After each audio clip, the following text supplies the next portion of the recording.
जीवनामध्ये एक मित्र पाहिजे मायबाप, एक कर्णासारखा किंवा एक कृष्णासारखा एक मित्र असा पाहिजे। कृष्णासारखा मित्र किती गरीब असला तरी पोटाशी लावणारा। सुदामा गरीब होता,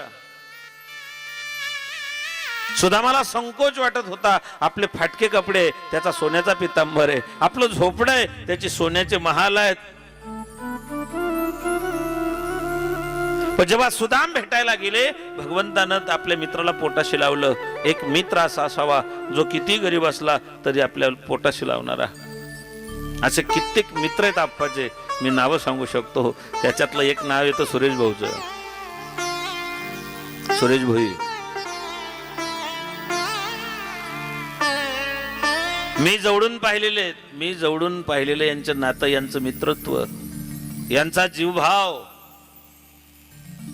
एक मित्र कर्णासारखा। कर्णाला कळालं होतं भगवंताकडून की पांडव तुझे भाऊ आहेत। कुंती म्हटली होती, कर्णा तुझे भाऊ आहेत रे।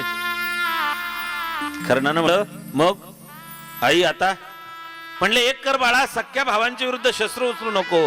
कर्णानं सांगितलं आई जन्माला आल्याबरोबर नदीत सोडून दिलं, आयुष्यभर क्षत्रिय असून उपेक्षित जीवन जगलो, सुतपुत्र म्हणून हिनवलं।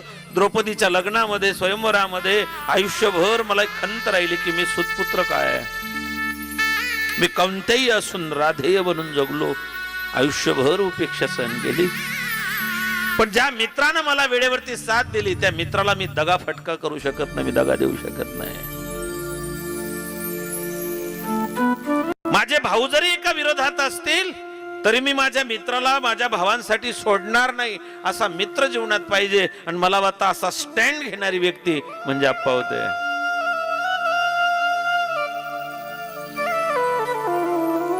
त्याने काय केलं, त्याने कसं निर्माण केलं, तो कसा मोठा झाला, त्याने काय केलं, परमात्मा हे पाहत नाही।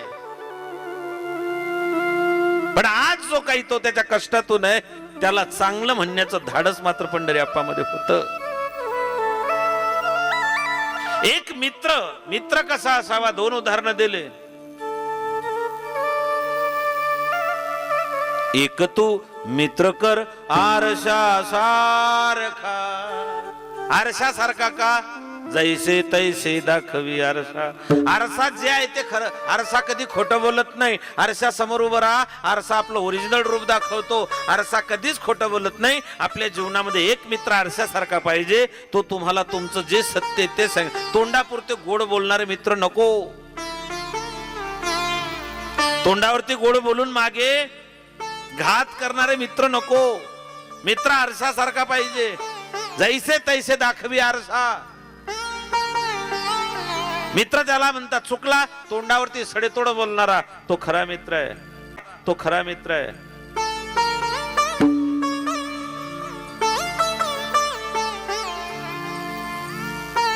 दुःख अडवा याला उंबऱ्यासारखा, मित्र बनव्यामध्ये गारव्या। दुःखाला त्या ठिकाणी अडवून धरणारा, घरामध्ये न येऊ देणारा, मित्राचे वार आपल्या अंगावरती घेणारा असा एक मित्र असावा। आणि मला वाटतं त्या मित्रत्वाच्या भूमिकेत पंढरी आप्पा होते। ज्यांच्या सोबत ते राहिले, ज्यांनी त्यांना अनुभवलंय, मग काका असतील, बापू असतील, नाना असतील, ज्या ज्या लोकांनी त्यांच्या सानिध्यात राहिले, तर आप्पा ढालीसारखा मित्र होता। जेव्हा बोलायची वेळ यायची आप्पा सगळ्यात पुढे राहायचे। मी बोलतो काय बोलून ते, आप्पाचा एक ठरला शब्द, काय बोलू ते बळो। काही शब्द असे ठरलेले होते की ते त्यांचे वळणी पडलेले होते, ते त्यांच्या तोंडूनच चांगले वाटायचे। एखाद्या माणसाचा पिंड बनलेला असतो, एखाद्या माणसाचा पिंड असतो, तुम्ही त्याला बदलवू शकत नाही। मित्राच्या बाबतीत दोस्तीच्या दुनियेतला एक राजा माणूस म्हणजे पंढरी आप्पा होते। भाऊ भावाच्या बाबतीमध्ये जर विचार केला, शेवटी